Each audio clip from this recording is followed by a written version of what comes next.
Let's take a look at how the Guide and Grade view can be used to check assignment progress, grade by question, and send feedback to students for extended response sections. From the My Assignments page in Writable, select an assignment to look at. Then, click on an assigned class.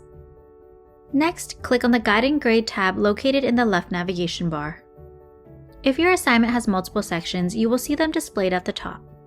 In this example, there are 2 sections. This video will focus specifically on the extended response section. Students on watch are highlighted at the top so that you can quickly see which students need more guidance. Hover over the circle icons to see who these students are.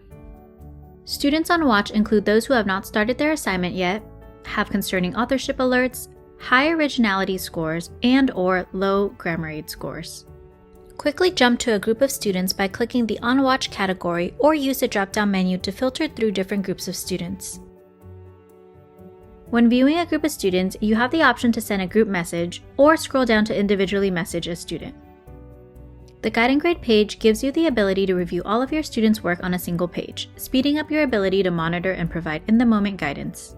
For each student, you'll find quick insights about originality, authorship, and grammar aid so that you can provide necessary support when it matters the most. You'll also have the ability to get AI feedback on drafts and submitted writing by clicking on Get AI Feedback. After you request AI feedback, you'll see a draft score as well as AI-generated comments listed below student writing. Make sure to review the comment and make any necessary edits before sending it out to students. You can individually send these comments to students or send them all at once if that option has been enabled by your district.